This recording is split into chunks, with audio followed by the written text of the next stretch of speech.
হবে। আর কোরআন প্রতিষ্ঠিত না হলে আমরা আমাদের সুফল পাবো না। আমরা আজকে এখানে 400-500 লোক নিয়ে প্রোগ্রাম করেছি, আগামী প্রোগ্রাম আমাদের 1000 লোক নিয়ে প্রোগ্রাম করতে হবে।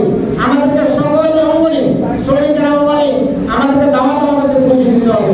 আমরা আমাদের একজন ভাইকে বলেছে তুমিও জাহান্নামের আগুন থেকে বাঁচতে হবে, তোমার আহাদেরকে বাঁচাতে হবে। এর জন্য আমার দায়িত্ব হবে, আমি দাওয়াত পেয়েছি শ্রমিক কল্যাণের, আমার ভাইদেরকে দাওয়াত পৌঁছাতে হবে। আর সেই দাওয়াতের মাধ্যমে আগামী আজকের প্রোগ্রাম হচ্ছে 500 লোক নিয়ে, আগামী দিনে আমরা ময়দানে প্রোগ্রাম করবো 1000 লোক নিয়ে। আর আজকে সেটা আমরা 1000 লোক নিয়ে সেই ময়দানে আমরা প্রোগ্রাম করবো ইনশাআল্লাহ। আর আমরা আগামী নির্বাচন কিন্তু আমরা সকলে তৈরি হবে। আমি শুধু নির্বাচনে আমি যদি ভোট দিলে হবে নাকি, আমার পরিবারকে ভোট দেওয়ার ব্যবস্থা করতে হবে, আমার বাড়ির লোকদেরকে ভোট দেওয়ার ব্যবস্থা করতে হবে। সকল ভোট প্রয়োজন আমরা আমাদের এক্সপিরিয়েন্সকে যাতে দেওয়ার সুযোগ দিতে পারি, আমাদেরকে শেষ করতে আমাদেরকে মনে দিতে হবে। রহমানের ভাইরা শেষ কথা হলে আমি যতটুকু করছি যা করতেছি সকল কিছু করবো আল্লাহ থেকে, আল্লাহ সন্তুষ্ট অর্জন করে পরকালে পরিস্থিতি আমরা করার চেষ্টা করতে হবে। আর আগামী বাংলাদেশ হবে ইসলামের বাংলাদেশ। আগামী আমরা চাই আল্লাহর জমিনে কোরআন বিধি হোক, কোরআন বিধি হলে আমরা সকল সুফল আমরা পাবো।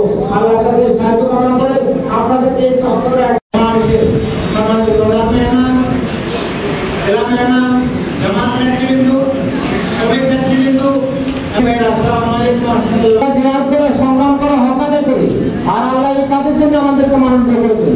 সচেতন করেছেন আপনারা জানেন, আমরা জানি যে আমাদেরকে জায়গাগুলি একটা সুবাদে যে দায়িত্ব আছে, আমরা দায়িত্ব বাংলাদেশের অসংখ্য মানুষ, বাংলাদেশের 3 ভাগে 2 ভাগ শ্রমিক। আমরা আমাদের ক্ষেত্রে আজকে বাংলাদেশে আজকে বৈষম্যবিরোধী আন্দোলনে তাদের আজকে জীবনের বিনিময়ে যে স্বাধীনতা আমরা পেয়েছি তার সুফল আজকে আমরা পাচ্ছি। আমরা কোনো মিছিল মিটিং এর উপর প্রোগ্রাম করা সম্ভব হচ্ছে আমাদের হয় নাই, আল্লাহ আমাদেরকে সেই সুযোগ সম্ভব হয়নি। সম্মানিত ভাইরা, আল্লাহ বলেছেন যে তোমরা এক শ্রেণীর মানুষ যদি সম্ভব হবে না, আমরা সেটা আমরা করতে পেরেছি, আল্লাহ আমাদেরকে সে সাহায্য করেছে। সম্মানিত ভাইরা, আমাদেরকে জানতে হবে কোরআনের হাদিসের সাথে আমরা সম্পর্ক রাখতে হবে।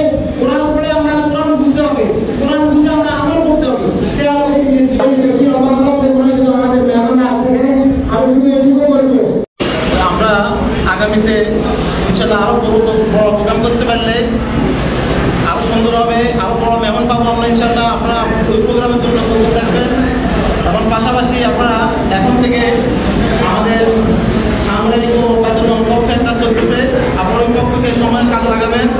আমাদের সম্মানিত জেলা সভাপতি আমাদেরকে কিছু কাজ দিয়েছিল, এই কাজগুলো আপনারা এখন থেকে বাজারের সময় দিবেন। এগুলো তো আপনাদেরকে আজকের কর্মী সম্মেলনে কার্যক্রম এখানে সমাপ্ত ঘোষণা করে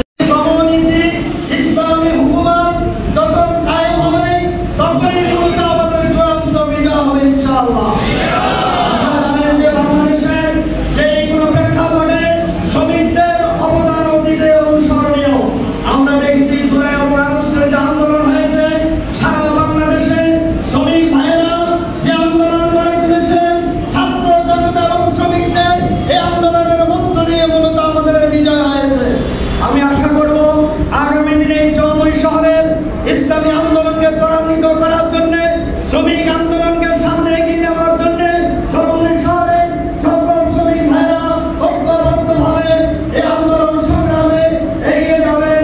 এই যাত্রা আহ্বান জানিয়ে আমার বক্তব্য এখানে শেষ করছি। আমি আরেকটা প্রোগ্রাম থাকার কারণে আপনাদের থেকে বিদায় নিচ্ছি। ঠিক কিনা? শ্রমিক আছে, একটি শ্রমিক ফ্যাক্টরি কারখানার মালিক একজন কিংবা 2 জন, শ্রমিকের হাজার হাজার একটা প্রতিষ্ঠানের মালিক করে একজন, শ্রমিকের পক্ষে 10 জন, 20 জন, এভাবে 20 জন শুরু করে সংস্থা আছে, তার হাজার কোটি টাকার সকল ইনভেস্টমেন্ট বন্ধ হয়ে যাবে শ্রমিকরা যদি কাজ থেকে অচল করে দেয়। আমরা সেই শ্রমিক সংগঠনকেই বর্তমান ইসলামী আন্দোলনের জন্য একটা অন্যতম শক্তি হিসেবে মনে করছি। আজকে শ্রমিক ভাইদের কাছে আমাদের অনুরোধ থাকবে, বরকত সেখানে, বরকত যেখানে, সফলতা সেখানে। সুতরাং এই শ্রমিকরা আগামীতে চৌমানি শহরকে সর্বোচ্চ পর্যায়ে পৌঁছাবে ইনশাআল্লাহ।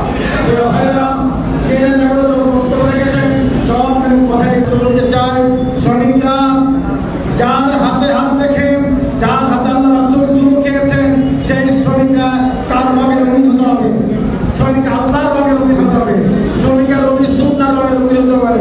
এই শ্রমিকরা যদি আল্লাহর ভাগের অধীন হতে পারে, যদি আল্লাহ রাসূল সুন্নাহর ভাগের অধীন হতে পারে, ইনশাআল্লাহ আগামী দিনের আমরা যে